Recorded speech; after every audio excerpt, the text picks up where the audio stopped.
여러분 잘 지내셨어요? 네. 오늘은 지난주에 이어서 이타심에 대해서 이제 얘기할 거예요. 그림책에서 배우는 나눔의 미학. 미학이라는 거는 우리가 가장 추구하고 싶고 아름다움을 느끼는 것이죠. 네. 그래서 지난주에 이제 몇 가지 접근한 것들 빼고 오늘은 그림책으로 살펴보는 이타심과 함께 이타심이 주는 행복감, 또 이타심을 배우는 인문도서 이렇게 세 개를 집중적으로 만나볼게요. 순서와 무관하게 책들을 왔다 갔다 하면서 보게 될 겁니다. 오늘은 다른 회차와 달리 메인 도서 시인 아저씨 국수 주세요를 먼저 살펴보겠습니다. 아무래도 책의 느낌이 아주 따뜻하고 그림 자체도 좋아서 마음이 그렇게 움직이네요. 네. 이 책은 1월에 제가 칼럼을 썼어요. 네. 칼럼을 쓰면서 새해를 맞으면서 어떤 마음으로 살면 좋을지를 하면서 예시로 든 작품이기도 하네요. 네. 그리고 2022년 아침 독서신문에 선정된 작품이니 얼마나 많은 사람들이 관심을 갖고 있는지 알 수 있겠죠. 네. 작가는 백석의 국수를 모티브로 삼았어요. 백석이 쓴 시 국수. 책을 보면은 뒤에 백석이 쓴 시가 나와요. 그리고 아름다운 그림도 여러분들이 직접 보세요. 저는 이제 가져올 수 있는 게 한계가 있어서 필요한 부분만 그림을 가지고 왔고요. 네. 본디 작가는 기부나 이타심을 실행하는 사람들에 대한 관심이 아주 많았다고 해요. 그래서 백석 시인의 국수 시를 보면서 나라를 빼앗기고 고향을 그리워하고 떠돌던 시인을 불러다가 백석이 그렇게 좋아하던 메밀국수 한 그릇을 먹이고 싶은 마음에서 이 책을 기획했답니다. 정말 따뜻하죠. 실제로는 존재하지 않는 인물이지만 시에서라도 이렇게 마음을 주고받고 싶었던 간절함이 느껴지는 부분입니다. 백석이 누구인지 모르더라도 지치고 외로운 시인이 나아가 혹독한 시대를 견딘 수많은 백석이 좋아하는 사람들 곁에서 국수 한 그릇을 먹는 모습을 공감해 주실 거라고 작가는 말해요. 그리고 이 책의 가장 그 독보적인 것은 그림책에서 보기 드문 유화 그림의 질감이에요.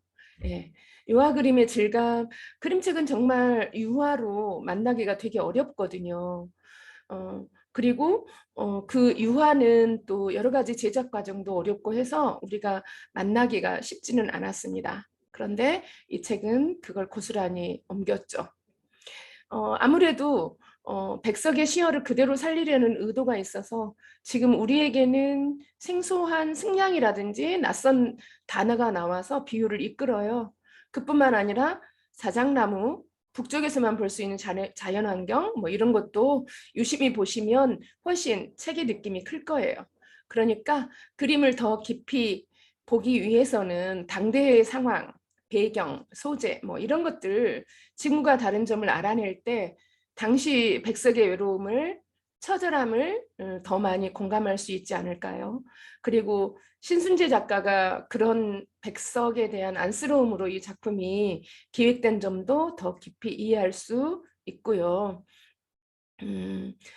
그림을 좀 더 이제 세밀하게 들어가면 이게 다 나올지는 좀 애매합니다. 그래도 일단 한번 펼쳐보겠습니다.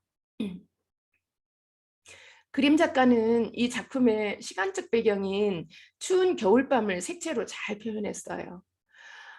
눈이 차갑죠? 그런데 따스하게 느껴져요. 그리고 인물이라든지 배경이 원경, 근경을 통해서 독자들이 인물의 마음을 금세 따라가게 해요.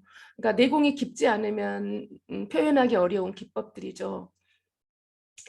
그리고 16 하면 모든 그림은 펼침면으로 돼 있어서 책이 한 권의 갤러리 형식을 띱니다. 유화 그림 전시회라고 할 정도죠. 이야기 시작은 앞면지부터예요. 인적이 드문 깊은 산골 외딴집 위로 새하얀 그 눈이 이렇게 펼쳐져요. 사방을 뒤덮고요. 뒷면지는 푸짐하게 잘 말아진 국수 한 그릇. 그리고 형형색색의 눈이 그 위로 내려요.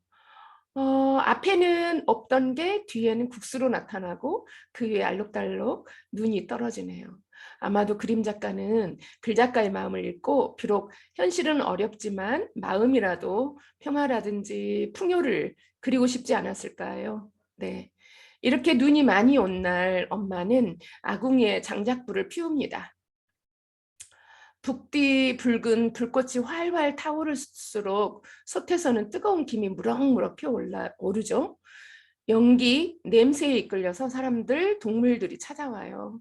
누구 하나 내치지 않고 뜨끈한 아랫목을 내주고 편히 쉬게 해줍니다. 저는 엄마의 눈길이 엄청 가요. 작가는 백석에게 따스한 국수 한 그릇 말아주고 싶었다고는 하지만 이 책이 완성되면서 저에게 왔을 때는 엄마가 엄청 눈에 오고 가슴이 뛰어요. 이유는 그 엄마는 우리 민족을 응원하고 있고 사람들과 평화롭게 살아가기를 바라는 보이지 않는 어떤 신과 같은 존재 같다는 생각이 들어요. 이유는 이 작품이 초현실이라든지 판타지를 이루는 거죠. 어마어마한 국수를 만들다든지 지난한 삶을 살아가는 사람들이 잠시라도 배를 채우고 따끈한 아랫목에서 쉬게 한다든지 얼마나 큰 사랑의 힘인지 모릅니다. 이런 초현실적인 힘을 발휘하는 책에는 그 손큰할머니 만두 만들기 여러분 아시죠? 거기에서도 굉장히 많은 괴력을 발휘하는데 여기도 비슷해요. 그리고 거기서도 여러 동물들에게 만두를 빚어서 나눠주는데 여기도 여기 오두막에 찾아오는 모든 사람에게 국수를 아무도 아끼지 않고 다 나눠줍니다. 큰 사랑이죠. 저는 이 책에서 가장 궁금한 것이 흰 당나귀를 타고 온 여인이에요. 이야기가 분분하다고 합니다. 제가 그 많은 이야기를 했어요. 이 책을 받고 나서 출판사와 많은 이야기를 나눴는데 이 여인은 누구라고 해요? 라고 하면은 사람들마다 다 다르게 대답한다고 합니다. 저는 이제 시를 배울 때 이생진 시인이 백석이 사랑한 자야라는 그 시를 썼거든요. 그러니까 제 머리에는 자야가 꽂혀 있어요. 그래서 하얀 당나귀를 타고 온 여인은 어쩌면 자야가 하지 않을까라고 이제 저는 그렇게 추측을 합니다.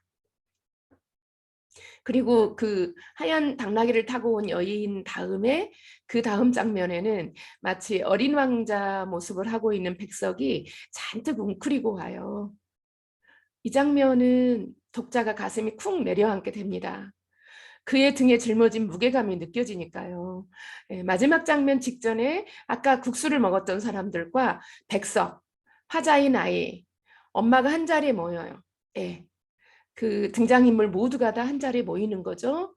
그리고 백석이 한 입 한 입 국수를 먹는 동안 그 모여있는 사람들은 다 백석을 바라보고요. 원경으로 백석을 자그맣게, 아이도 자그맣게, 엄마도 자그맣게, 그리고 주변 인물들은 각자의 자리에서 동그랗게 백석을 바라봅니다. 그 장면에서 우리가 바라는 것은 뭘까요?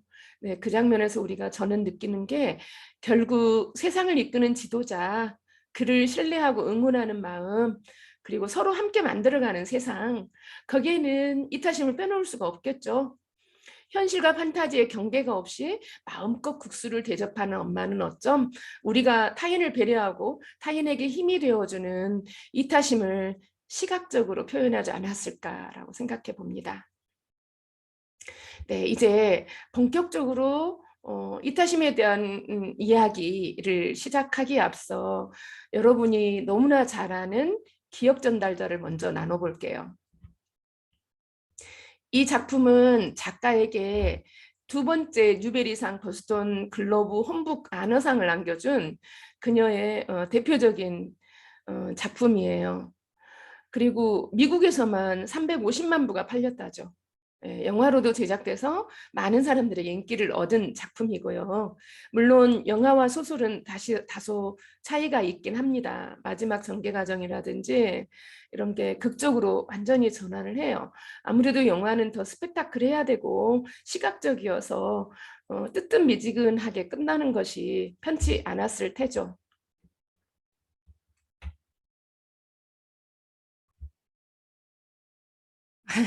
잠깐 다녀왔어요. 제가 1년에 한 번씩 인후통을 겪는데 코로나 덕분에 코로나가 와서 제가 좀 조심을 하다 보니 인후통이 안 왔는데 어제부터 인후통이 왔어요. 혹시 확진인가 하고 진단 키트를 해보면은 다행히 한 개가 떠서 코로나는 아닌 것 같은데 말을 할 때마다 간질간질합니다.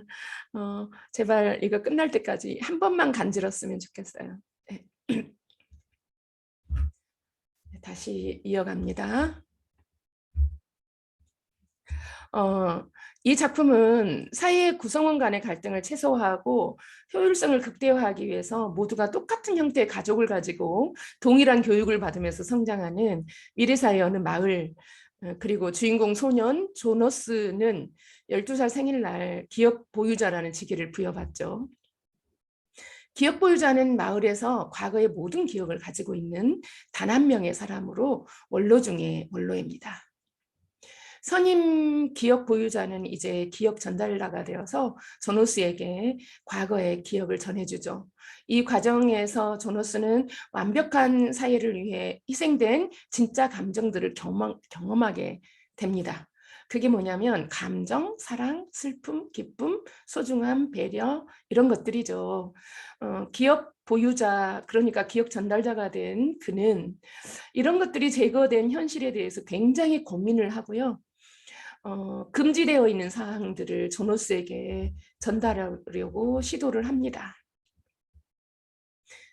아무리 선한 목적이라 하더라도 극단적인 통제와 질서 추구는 결국 비인간성을 낳게 된다는 메시지를 전하는 이 작품은 차이, 평등, 안락사, 장애인, 산하 제한, 국가의 통제 등 현대사회에서 논란이 되고 있는 민감한 문제들에 대해 독자들이 생각해 볼 기회까지 제시하죠. 저는 오늘 주제와 연관해 이 책에서 주목하고 싶은 부분은 조노스의 선택입니다. 조노스는 마을에 사는 평범한 11살 남자아이죠. 이 마을에서는 12살이 되면 마을 어른들 대부분이 치렀던 성인식을 통해서 임무를 부여받고요. 그 임무를 수행하면서 평생을 보내게 됩니다.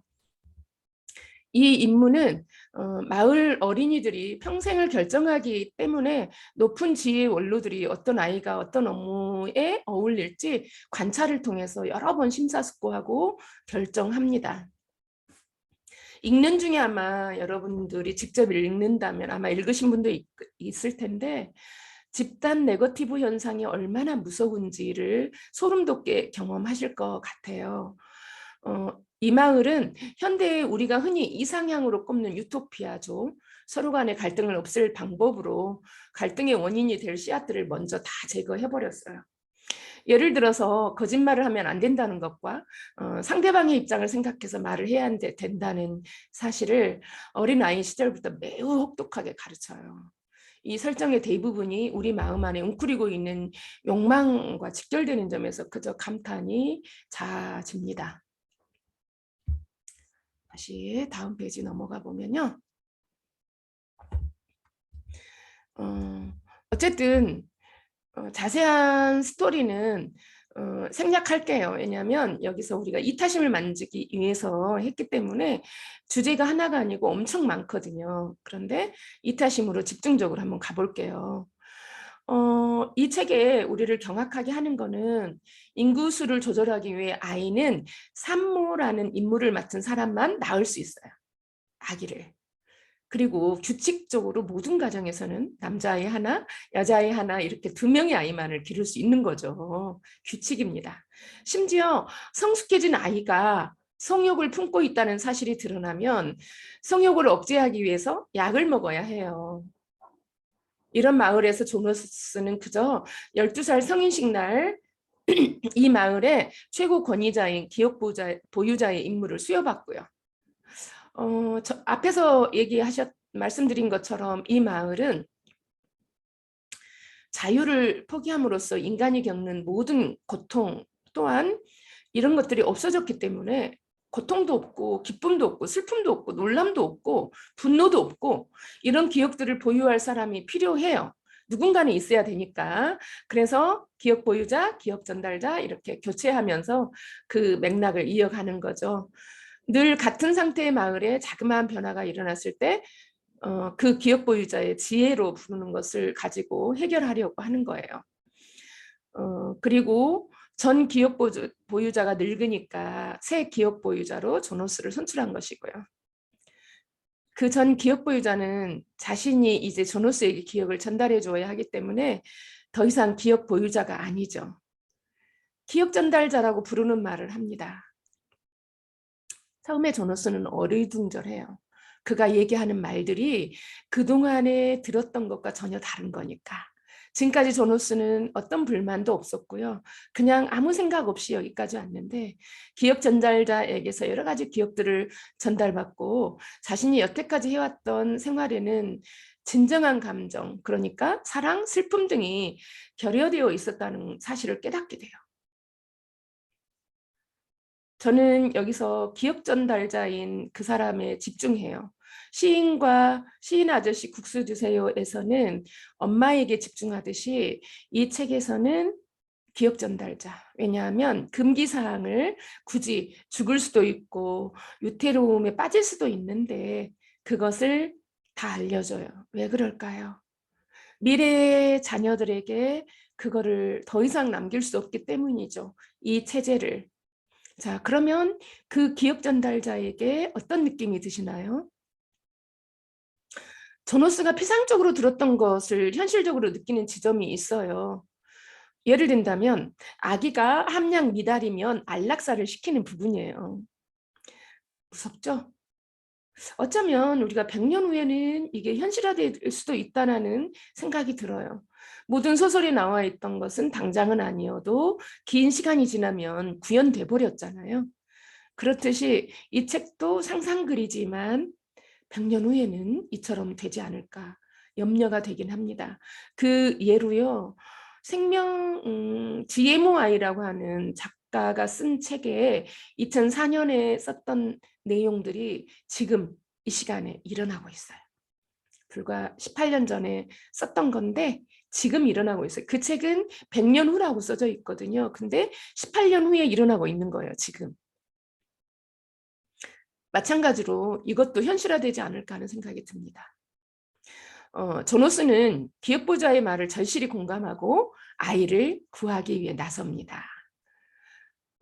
기억 보유자, 기억 전달자나 조노스는 그야말로 사랑을 실현하려고 합니다. 금지된, 제거된, 네거티브된 그 사랑을 끄집어내서 이타심을 실천하려고 해요. 왜냐하면 그게 들키면 죽을 수도 있으니까. 실제로 영화에서는 현실과 판타지의 경계를 넘어서는 그곳으로 탈출을 합니다. 낭떠러지로 떨어져서 자신에게 닥칠 위험을 감지하지만 그보다 더 중요한 것은 지금보다 나은 내일을 꿈꾸는 거죠. 네, 이타심은 바로 그것이에요. 이기심은 현실 중심이면 이타심은 보다 나은 내일로 가는 기본인 거죠. 네. 그러면 다시 또 하나를 볼까요?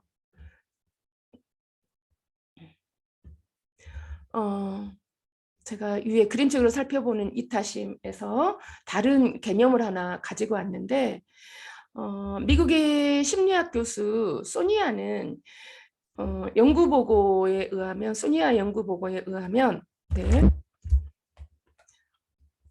자원봉사하는 사람들이 그렇지 않은 사람에 비해 불안 수준이 낮다는 연구보고를 했습니다. 그리고 미래에 대해서 지극히 희망적이라고도 했어요. 가진 것에 대해서 감사하는 마음을 갖게 되고요. 또 획기적인 것은 수명이 더 길다고 합니다.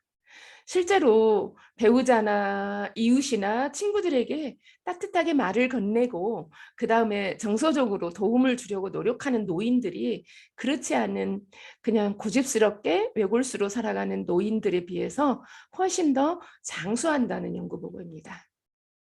사실 이타적인 행동을 하면 자신감도 증진이 되고 자기 스트레스 조절에도 도움이 된다는 것이 정설이죠. 이런 것을 호혜성 이타주의, 내가 베푼 것을 내가 거둔다. 그래서 그거를 이타심이 이기적인가라는 오해를 불러 일으키기도 해요. 그렇지만 주고받는다는 얘기죠. 그러니까 다가올 미래는 예측 불허인데 선한 마음을 쓰게 되면은 일종의 보험 드는 것이라고나 할까요? 네. 그래요, 맞아요. 좋은 일을 많이 하면 불행이 닥쳐도 경미하게 오고 그런 일들이 생겨요. 저도 경험자입니다.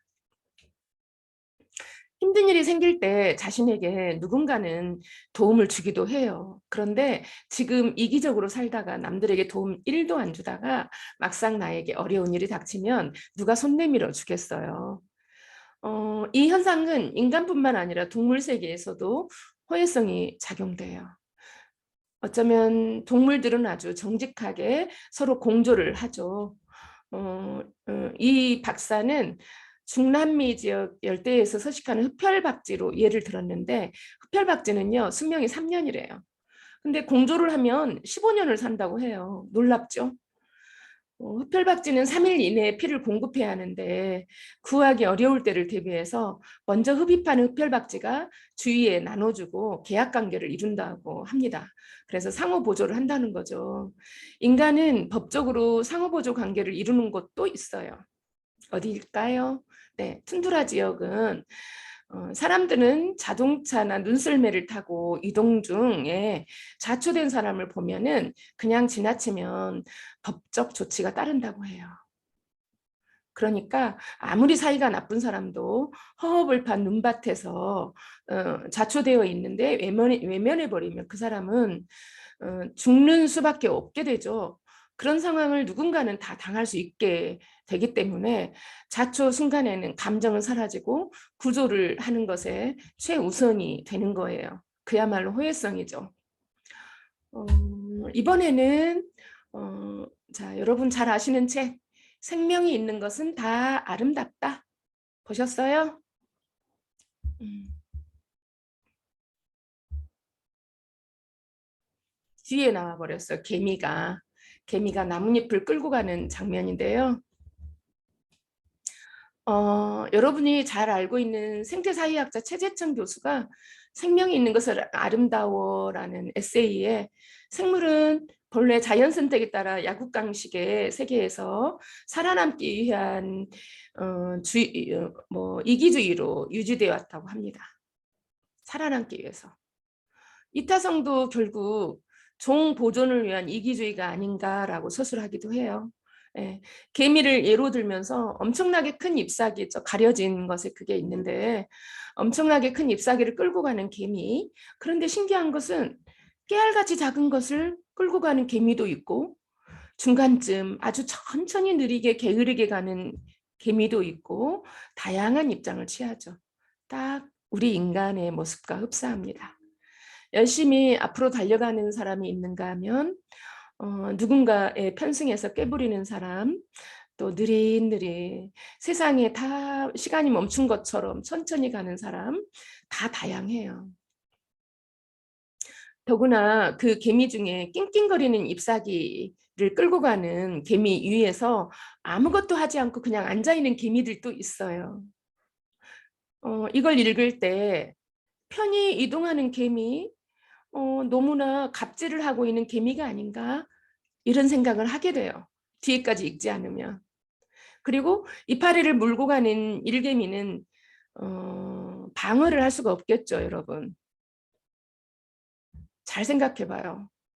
이파리를 물고 가는 일개미는 천적이 다가오면 방어를 할 수 없겠죠. 천적은 기생파리인데 기생파리가 나타나면 속수무책이에요.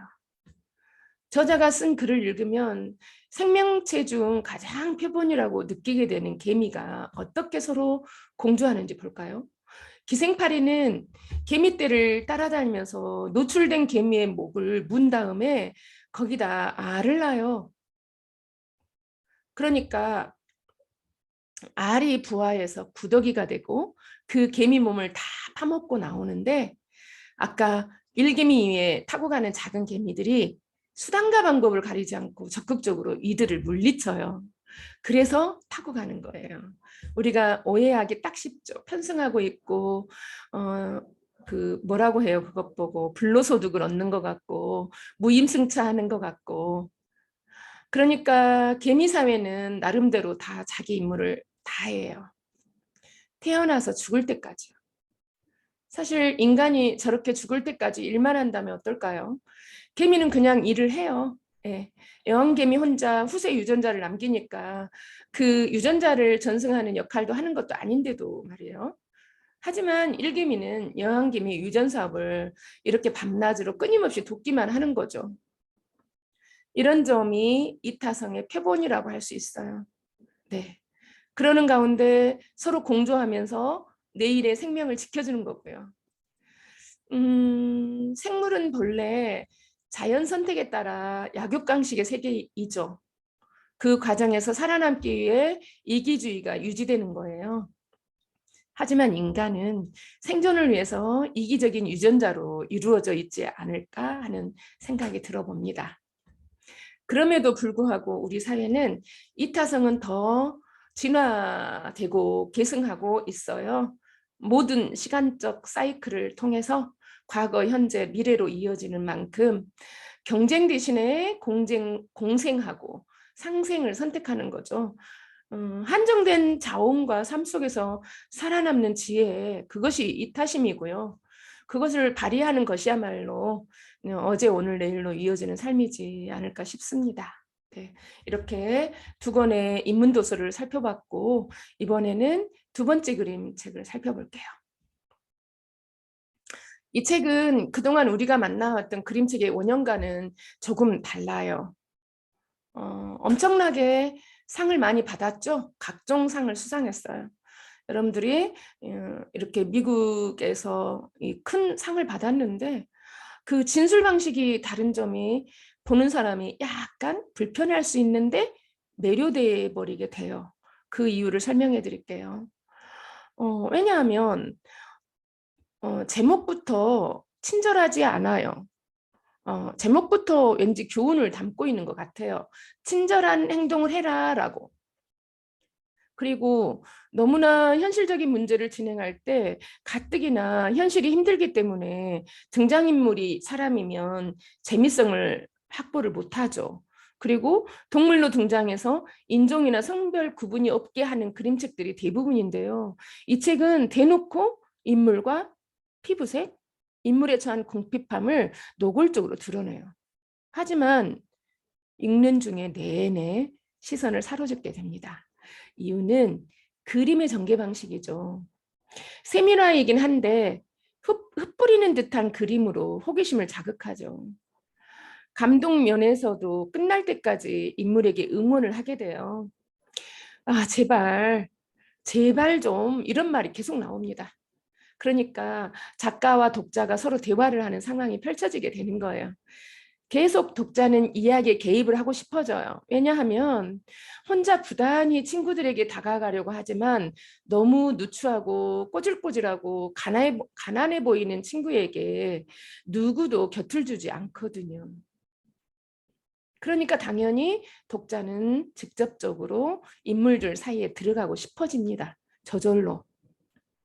아이는 친해보려고 작은 공도 내밀어 보고, 하지만 친구들은 다른 곳을 가버려요. 아이는 계속 우두커니 있다가 또 다른 쪽을 보거나 이런 모습이 자주 나타납니다. 우리 아이들의 교실 현장과 거의 흡사해요. 이른바 찐따라고 말하는 아이는 교실에서 철저히 그림자가 되는 거죠. 이 책의 표지는 혼자 한 아이가 이렇게 호수에 반사되는 그림으로 그려져 있어요. 그래서 처음에는 이게 이 친구가 그 아이, 아무도 속할 수 없는 어떤 구성원에도 될 수 없는 그 아이인 줄 아는데 마지막에 그 아이가 짝꿍인 나가 되는 거죠. 1인칭 화자. 속표지는 주인 없는 책상과 의자가 나와요. 왠지 아이를 둘러싼 힘든 상황이 펼쳐질 거라는 예측이 단박에 오죠. 그리고 이야기의 시작은 눈이 하얗게 내린 어느 겨울 아침에 담임 선생님이 한 여자아이를 데리고 들어옵니다. 그 아이 이름이 마야였고 고개를 푹 숙이고 있어요. 이 첫 화면에서 우리는 이제 왜 세미라를 그렸지? 왜 인간 사람으로 주인공을 삼았지? 했던 불만이 단박에 사라질 수도 있어요. 왜냐하면 아이의 마음이 너무 깊이 와버리거든요. 그림에서요. 선생님이 위로 바라보고 있어서 선생님은 알 수가 없는데 로우 앵글로 아이의 얼굴을 밑에서 보게 되어 있어요. 그 고개를 푹 숙이고 자신감 없는 아이. 그래서 아이가 얼마나 외롭고 두려워하는지 단박에 눈치를 챌 수 있는 거죠. 후기 인상주의처럼 간접 조명에 흰색들이 흩뿌려져서 이제 눈길이 그림을 자연스럽게 따라가요.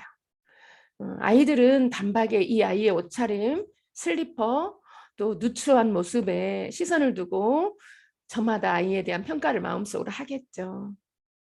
정말 답답하고 슬픈 현실입니다. 그것은 어찌 아이들에게만 일어나는 일일까요? 하필이면 전학온 아이는 화자인 나에게 오고 짝이 돼요. 나는 이 아이의 선을 그어버립니다. 그것도 아주 차갑게. 이후 수업이 진행될 때 계속 아이가 소리를 내밀지만 화자인 나는 모두 거절하고 외면해요. 제목의 친절한 행동은 아예 끝까지 일어나지 않아요. 그리고 아이는 이후에 학교에 오지 않습니다. 선생님이 아이가 다른 동네로 이사 갔다는 말을 남깁니다. 그런데요, 놀라운 것은 화자인 나가 아이가 학교에 오지 않는 동안에 마음이 불안해져요. 이제 우리가 또 아이에게 독자가 나에게 개입하려고 합니다. 뭐 그러니까 진작 좀 손을 잡아주지 그랬어 라든지 네가 한번 찾아가 봐 라든지 용기를 내 라든지 이게 바로 이 책을 읽는 묘미죠. 독자들이 성장하고 있으니까요. 이제는 아이가 다른 동네로 이사를 갔기 때문에 친절을 베풀 기회는 아예 사라지고 말아요. 이런 결말에 독자들이 불만을 가질 수 있어요. 결말을 반드시 해피엔딩으로 끝내야 할 이유는 없죠. 이런 경험은 또 다른 성장의 과정이 될 테니까요. 그리고 뒷이야기를 독자의 몫으로 남길 수 있으니까요. 제가 여우에서 그림책 여우에서 그 이야기를 되게 많이 합니다. 왜냐하면 여우는 앞면지는 빨간 불이 난 생명체가 전혀 없는 것이고 뒤에는 뒷면지는 초록이 돋아나거든요. 성장을 암시하고 있어요. 나는 그 아이에게 친절하지 않았어도 이 다음에 비슷한 상황이 생기면 달라지겠죠? 이런 자기가 원하지 않는 아이가 왔을 때 손을 내밀었을 때 이제는 외면하지 않겠죠. 그리고 독자 역시 그런 느낌을 많이 갖게 되겠죠. 내 주변에 외롭게 있는 아이를 내가 외면할 것이냐 또 마음을 나눌 것이냐. 이제 이 책과 이타성을 연결해 볼까요? 일본 그림책에 제가 아주 아끼는 노란 스웨터는 상냥함이라는 단어가 나와요. 이 책은 친절이라는 단어가 나오고요. 두 단어 역시 언어에서 내포되는 베이스가 뭘까요? 네, 바로 나 중심이 아닌 타인을 배려하는 위드유이죠. 위드유는 이타심을 발휘하는 첫 번째 요소입니다. 이렇게 2주 동안 살펴본 이타심. 이타적인 행동을 하면 행복해지는 게 맞을까? 아니면 이타심을 발휘해서 행복해질까? 어때요, 여러분? 어느 쪽이 먼저인 것 같아요? 네. 자신의 마음이 구겨져 있는데 어떻게 이타심을 발휘할 수 있겠어요?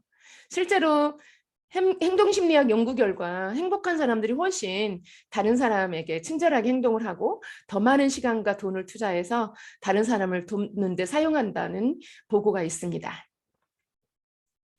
그래서 그런 사람들은 주로 공동체 서비스 같은 데도 많이 관여를 하게 되고요. 이 두 조건은 환골이 같은 거라서 닭이 먼저냐 달걀이 먼저냐 뭐 그런 문제가 되겠죠. 분명한 것은 이 둘은 사람을 성장시키는데 보이지 않는 작용을 한다는 거예요. 행복해서 이타심을 발휘하냐, 이타심을 발휘해서 행복하냐, 둘 다예요. 네, 우리가 주변이 어수선하고 코로나와 일상이 흐트러져도 교육 공동체 안에서 서로 힘이 돼주고 성장시키는 우리가 되면 좋겠어요. 이타심을 우리가 여러 번 나눴으니까 그런 점에서 출판사들이 여러분에게 적극적인 책을 선물하고 있고, 네, 온라인 강연을 듣는 여러분에게 열심히 듣고 그림책을 감상하고 행복해지는 여러분에게 선물하는 거예요. 그러면 우리는 거기서 선물을 받고 말아버리면 되게 원사이드죠. 그런데 우리는 댓글과 공유를 열심히 하고 보이지 않는 제3의 사람들이 마음을 함께하는 가상현실과 나란히 가는 거예요. 그러면서 또 작은 실천을 하는 거죠. 네, 오늘 여기까지 하겠습니다. 목소리가 약간 갈라졌는데 끝까지 들어주어서 감사합니다. 마치겠습니다. 다음 주에 만나요.